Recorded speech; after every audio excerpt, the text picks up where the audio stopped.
ایک روایت میں آیا ہے کہ ہر بہشتی کے لیے ایک بڑا محل ہوگا جس کے اندر 70 اور محل ہوں گے. ہر محل میں 70 گھر ہوں گے. ہر گھر مروارید سے بنا ہوگا. اس گھر کی اونچائی 4000 گج اونچی ہوگی. اس کا عرض میلوں تک پھیلا ہوگا. اس میں سونے کے بنے ہوئے 4000 دروازے ہوں گے. اس کے اندر مروارید کی شاخوں اور یاقوت کا بنا ہوا ایک تخت ہوگا. اس کے ارد گرد سونے کی 4000 کرسیاں ہوں گی جن کے پائے سرخ یاقوت سے بنے ہوں گے. تخت پر 70 مختلف رنگوں کے بچھونے ہوں گے. بہشتی بائیں جانب تکیہ لگا کر بیٹھے گا. اس نے دیبا کے 70 پیراہن اوڑھے ہوں گے جو اسے خوب زیب دیتے ہوں گے. ان کے کپڑوں کا ابریشم سفید رنگ کا ہوگا. اس کی پیشانی پر زمرد اور یاقوت سے مرصع ایک تمغہ لٹکا ہوگا جس میں طرح طرح کے جواہرات اور مروارید لگے ہوں گے. سر پر زرعی تاج ہوگا جس کے 70 گوشے ہوں گے.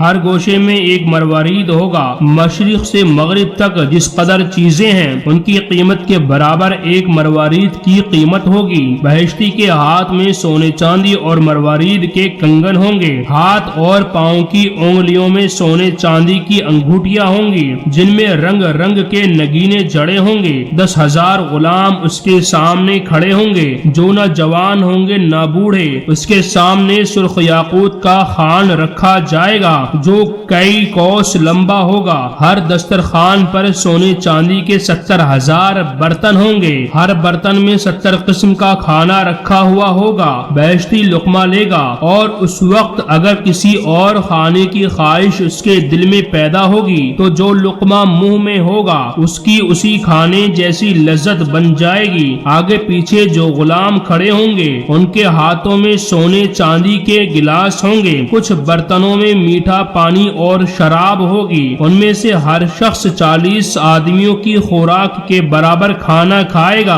کھانے سے سیر ہو جائیں گے. جو جس شربت کی خواہش کریں گے وہ حاضر کیا جائے گا اور سیر ہو کر پیئیں گے. کھانے کے بعد ڈکار لیں گے. اللہ تعالیٰ ان پر خواہشوں کے 1000 دروازے کھول دے گا. وہ اس قدر پانی پیئیں گے کہ عرق عرق ہو جائیں گے. پھر اللہ تعالیٰ خواہش کے مزید 1000 دروازے ان پر کھول دے گا اور پھر کھانے پینے میں مصروف ہو جائیں گے. اونٹ کے برابر بڑے خوش الحان پرندے بھی ان کے سامنے قطار باندھ کر کھڑے ہوں گے اور دنیا کے تمام قسم کے سروں سے زیادہ خوش الحانی سے گائیں گے. ہر پرندہ راگ سے یہی کہے گا اے اللہ کے دوست میں حاضر ہوں. میں بہشت کی فلاں فلاں جگہ پر چرتا رہا ہوں اور فلاں فلاں جگہ سے پانی پیا ہے. یہ لوگ پرندوں کی آوازوں کی طرف کان لگائیں گے اور ان کی طرف دیکھیں گے. اگر کسی خوش الحان پرندے کے بارے میں ان کے دل میں خواہش پیدا ہوگی تو اللہ تعالیٰ اس کی خواہش سے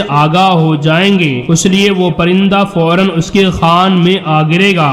گرتے ہی کچھ خشک اور کچھ بھنا ہوا گوشت بن جائے گا. برف سے زیادہ سفید اور شہد سے زیادہ شیریں ہوگا. بہشتی اسے کھا کر خوب سیر ہو جائے گا. تب وہ پرندہ جیسا پہلے تھا ویسا ہی بن کر اڑ جائے گا اور جس دروازے سے آیا تھا اسی دروازے سے اپنی جگہ واپس چلا جائے گا. جب بہشتی اپنے تخت پر بیٹھے گا تو اس کی بیوی بھی سامنے بیٹھے گی. بیوی کے چہرے کی سفیدی اور صفائی ایسی ہوگی کہ بہشتی کو اپنا چہرہ اس کے چہرے میں نظر آئے گا. تب اس کے وصال کی خواہش پیدا ہوگی مگر خوبصورتی کے رعب اور شرم کے باعث چپ رہے گا. مگر اس کی بیوی بہت عقل مند ہوگی, سمجھ جائے گی, فوراً اس کے گلے سے لپٹ جائے گی اور ناز و نخرے سے کہے گی میں تیرے ہی لیے ہوں. پھر شرم کیسی. چنانچہ بہشتی اپنی بیوی کے قریب ہو جائے گا. دونوں وصال سے مسرور اور بے خود ہو جائیں گے. اسی محل میں اسی جیسی حسین و جمیل 800 عورتیں ہوں گی. ہر عورت کے سامنے 70 خدمتگار اور لونڈیاں حاضر ہوں گی. حضرت علی کرم اللہ وجہہ سے روایت ہے کہ نبی کریم صلی اللہ علیہ وسلم نے ارشاد فرمایا ان لونڈیوں یا خدمتگاروں میں سے کوئی ایک بھی اگر زمین پر آ جائے تو اس کے حسن و جمال سے لوگوں کی یہ حالت ہو کہ اسے لینے کے لیے آپس میں لڑ لڑ کر فنا ہو جائیں. حور عین کی زلفیں ایسی نورانی ہیں کہ اگر وہ اپنی زلفیں دنیا پر کھول دے تو زلفوں کی روشنی روشنی سورج کی روشنی کو ماند کر دے۔